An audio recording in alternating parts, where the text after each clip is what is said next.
63 anos separam essas duas imagens e uma longa história de lutas.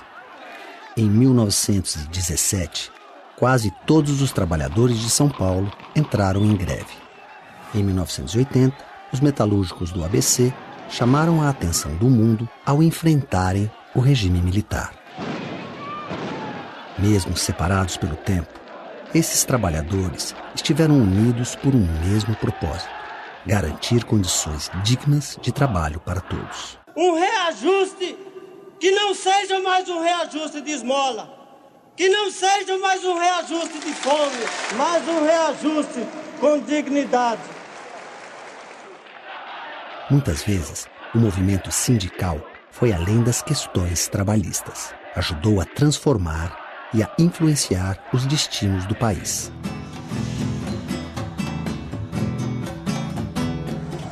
Final do século XIX. A abolição da escravatura marca o início do trabalho assalariado no Brasil. A economia era movida pela agricultura. O café, seu mais importante produto, era cultivado no estado de São Paulo, com trabalhadores imigrantes, principalmente italianos. A fortuna dos fazendeiros paulistas também impulsionou um novo negócio: a indústria. As primeiras fábricas produziam produtos simples: alimentos, calçados, tecidos. Como na agricultura, os trabalhadores eram em grande parte imigrantes. Homens, mulheres e crianças que chegavam a trabalhar 16 horas por dia em troca de salários muito baixos. A classe operária brasileira nascia sem qualquer tipo de proteção legal. Essa época, a realidade era absolutamente de uma exploração brutal da força de trabalho, né? Na verdade, não havia disciplinamento, não havia legislação, então não havia qualquer forma de regulação ou controle do nosso nascente capitalismo liberal. Os trabalhadores que já tinham criado associações de assistência a colegas desempregados ou doentes, agora começavam a se unir por seus direitos.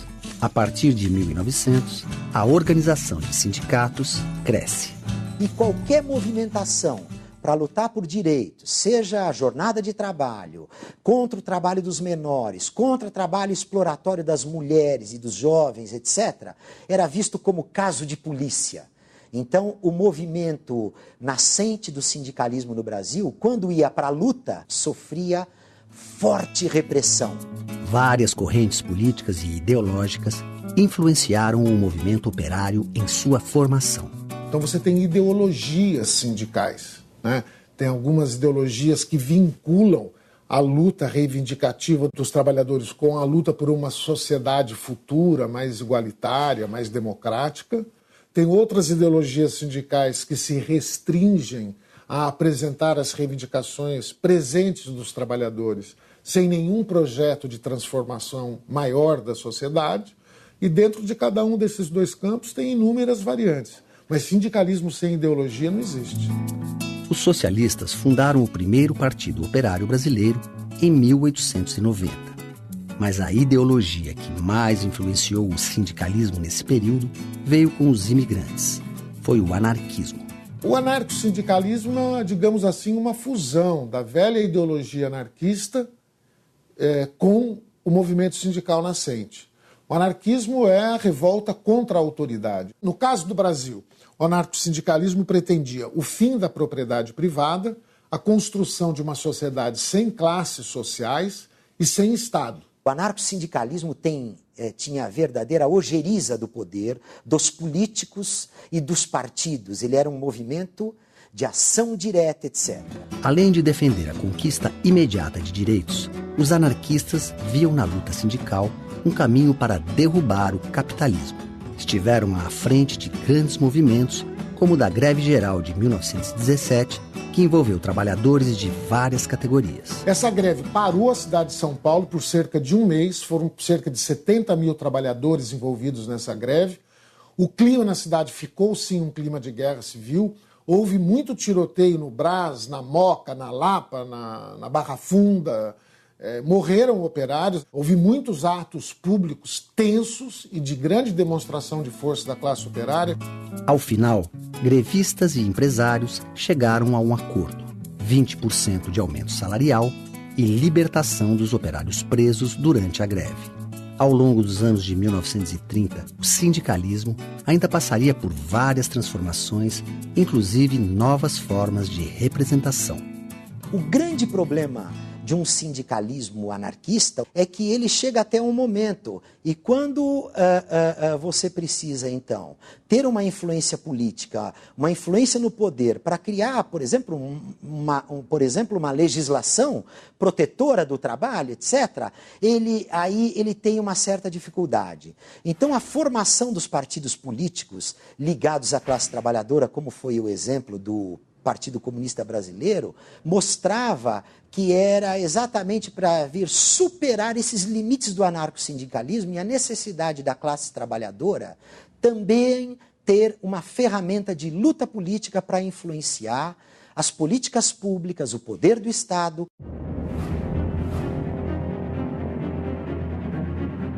Com a ascensão de Getúlio Vargas ao poder, o sindicalismo brasileiro sofreu forte interferência.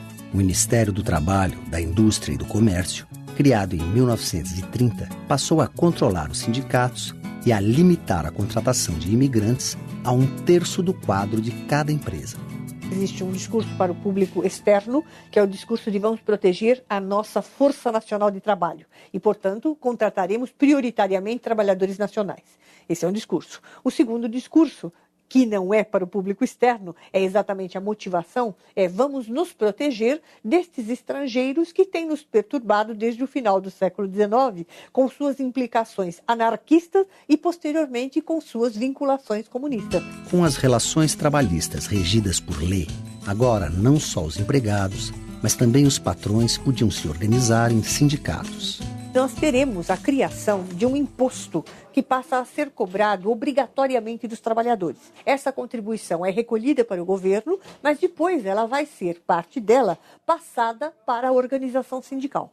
Agora, se isso pode ser visto como um aspecto extremamente positivo no sentido de organizar os trabalhadores, tem um aspecto negativo, porque os sindicatos ali formados com base nessa contribuição começam a ter uma dependência muito grande. E isto gera, no futuro, o chamado sindicalismo do Estado, que é o sindicalismo atrelado ao Estado e mais vinculado aos interesses que são desenvolvidos pelo governo do que os próprios interesses do movimento social.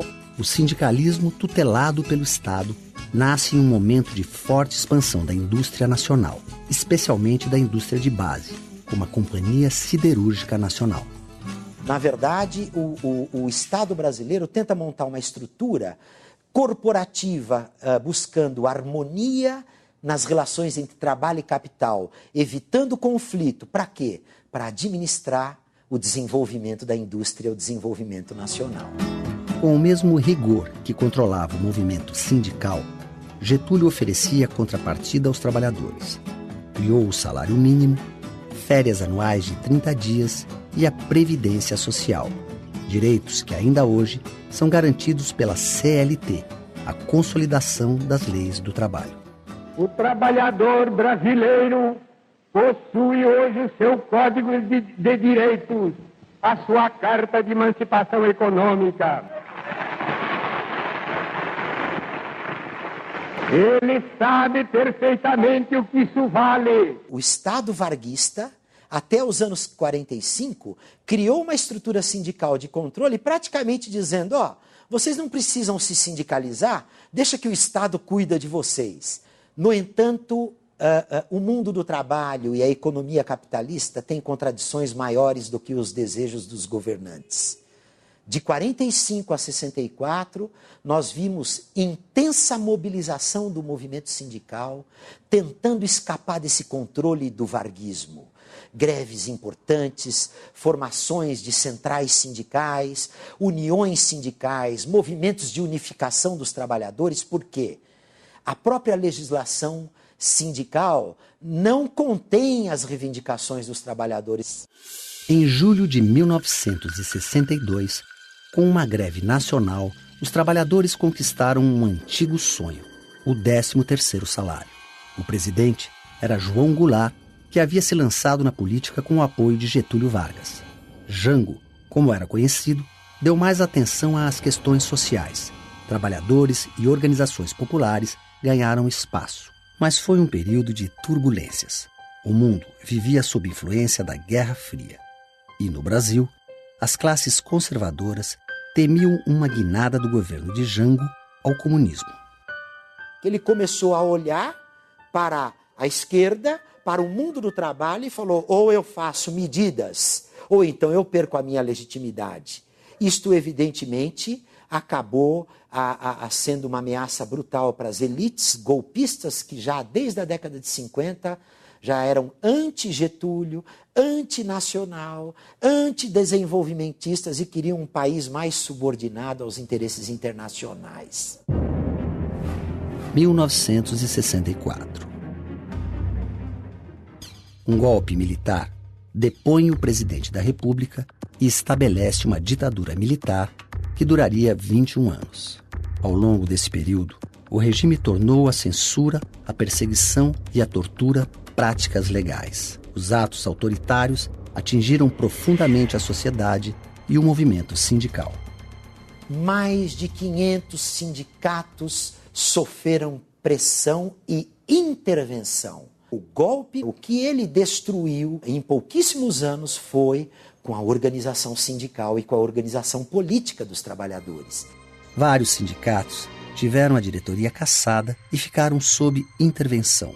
Muitos líderes sindicais foram presos e passaram a viver na clandestinidade. Outros foram mortos pela repressão, como o metalúrgico Santo Dias. Aqui ele aparece no documentário Braços Cruzados, Máquinas Paradas, de 1978.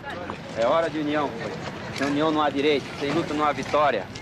Menos de um ano depois, seria assassinado com um tiro pelas costas quando estava no comando de uma greve em São Paulo e negociava a libertação de operários presos.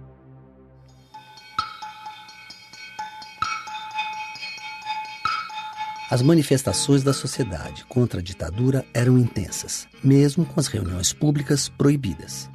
Em 1968, o movimento estudantil foi às ruas com o apoio de artistas e intelectuais.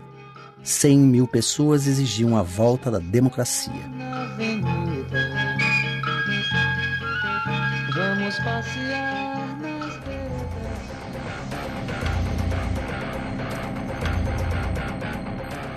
A resposta veio em forma de novas mortes e prisões. Em dezembro de 1968, foi promulgado o Ato Institucional número 5, o AI-5. O presidente Costa e Silva tinha agora poderes acima da Constituição. Fernando Guaru tinha 17 anos na época. Estudava para ser eletricista e trabalhava em uma montadora de automóveis em São Bernardo do Campo. Eu não conhecia a palavra sindicato nem a palavra greve. As pessoas corriam o risco de ser presas se começassem a falar de sindicato, de luta de classes. Então, a nossa consciência era muito tênue, muito tenra.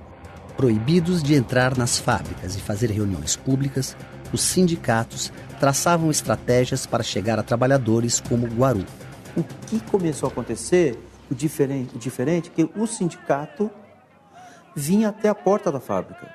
E para a gente isso era sensacional. Alguém está nos defendendo, alguém está dizendo que há um novo jeito de se organizar as coisas, que a gente pode dizer não. Então, o jornal do sindicato era proibido dentro da fábrica. Como é que a gente fazia? A gente pegava o jornal do sindicato, que alguém passava no sindicato e trazia de forma escondida, clandestina, colocava por debaixo da roupa, da camisa, e entrava dentro da fábrica, rezando para ninguém perguntar o que é que você tem aí. Então, essa voz do sindicato, de forma clandestina, que começa a ir dentro das fábricas, foi o grande diferencial e o grande despertamento para essa coisa chamada consciência de classe. Com esta repressão ao sindicalismo e ao movimento político, começa a nascer uma nova corrente, que nós vamos chamar de nova corrente sindical, ligada à igreja, ligada aos operários mais jovens, dos setores mais dinâmicos da economia brasileira que começavam a nascer. As indústrias automobilísticas, o polo mais novo da industrialização global, inclusive, era exatamente aí que nascia uma classe operária mais jovem, mais liberta do passado, menos próxima do governo e das elites, e aí que a gente pode dizer que são os marcos do nascimento de um novo movimento, de uma vanguarda dos trabalhadores no Brasil. Nós teremos o nosso sindicato de volta, teremos o nosso aumento de salário. Diante de situações... O modelo econômico adotado pelos militares apostou no crescimento com recursos externos, enquanto o Estado se encarregava de investir na indústria pesada. Os bons resultados duraram pouco. Ao final dos anos de 1970, o país estava em crise. Havia miséria e concentração de renda. A dívida externa era galopante e a inflação explodia, quase 100% ao ano. O aumento do custo de vida impulsionou várias greves. A primeira coisa que os trabalhadores estavam sentindo com essa inflação era a diminuição de poder comprar comida, fazer uma boa despesa, que era o que se falava, né? Então, essa consciência de classe, ela veio através da carestia, do estômago e dessa vontade de dizer não. Então, em 1978, a barriga falou mais. O Brasil tinha uma das maiores classes operárias do mundo na época. 10 milhões de trabalhadores. Boa parte deles concentrada em São Paulo, nas cidades do ABC. A partir de 1978, as greves começaram a arrebatar multidões. Em março de 1979, 150 mil metalúrgicos pararam.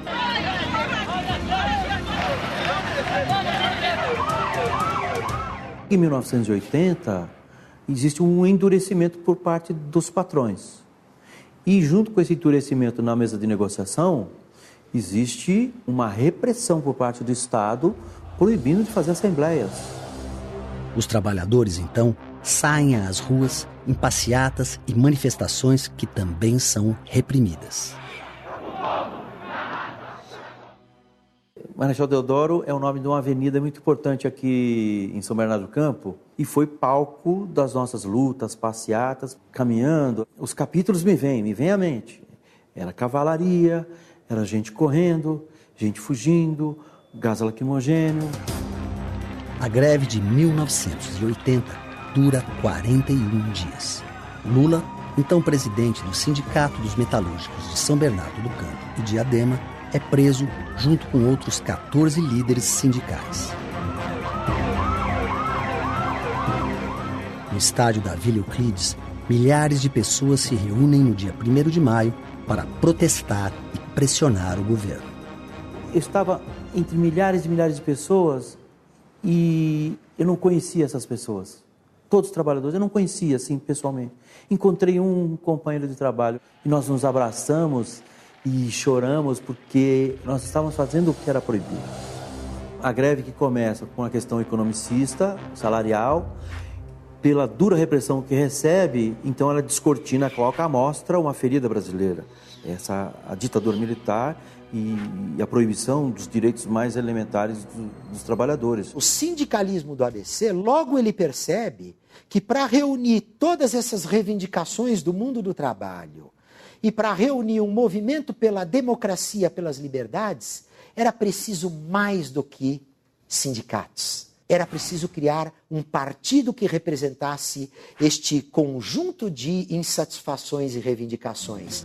Os movimentos do ABC estimularam várias categorias a lutar por seus direitos e ajudaram a precipitar o fim da ditadura em 1985. Praticamente todas as categorias começaram a fazer uma luta por direitos democráticos. A aceleração da democracia e aquilo que precipitou no movimento pela nova Constituição de 88 foi a combinação complexa das lutas operárias, das lutas sindicais e de todos os outros setores sociais de classe média e até de parte da elite que falava, olha, chega, desta intervenção, porque isto não vai nos levar a lugar nenhum. Com a volta da democracia, muitos dos que participaram das lutas sindicais passaram a fazer parte da vida política e da história do país. Nas décadas seguintes, o sindicalismo enfrentaria novas dificuldades. Nos anos de 1990, uma nova crise econômica enfraqueceu os sindicatos. A década começou com hiperinflação e o Plano Collor, que causou forte redução nas atividades do comércio e da indústria. Então, o sindicalismo teve que olhar para tudo isso e tentar ainda construir formas de luta, porque o mundo do trabalho não melhorava, né? O salário caía, as pressões aumentavam, a jornada se estendia, as pessoas adoeciam mais e o sindicato tinha que dar resposta para isso, mas ele tinha dificuldade de mobilização. O emprego, estando em questão, né, dificultava a participação das pessoas. O mundo do trabalho vem passando por grandes transformações nas últimas décadas. Novas tecnologias substituem o trabalhador. Surgem novas atividades. O trabalho agora pode ser terceirizado e também à distância. O sindicato ele começa a perder um pouco de força, mas acho que ainda há muito espaço para o sindicato porque ainda há muita desigualdade, porque ainda há muito trabalho precário. Ao mesmo tempo em que enfrenta novos desafios, o sindicalismo brasileiro está preso ao passado. A estrutura sindical brasileira ainda é aquela criada por Getúlio Vargas. O que acontece é que existem muitos sindicatos, que a gente chama de sindicatos de cartório, sindicatos fantasmas praticamente, que se criam, né, que proliferam praticamente para recolher o imposto sindical. É uma bobagem o trabalhador ter parte do seu salário como imposto e como contribuição para um sindicato que ele não sabe como age, que ele não sabe como é. Então eu conclamo aqui todos os trabalhadores a irem aos sindicatos para ver como é, como é que funciona e o quanto ele pode ser útil para você. Porque quanto mais a gente se afasta do sindicalismo, mais a gente cria líderes corruptos, líderes ilegítimos e que começam a olhar mais para o alto do que para baixo. Só foi aos companheiros que foram realmente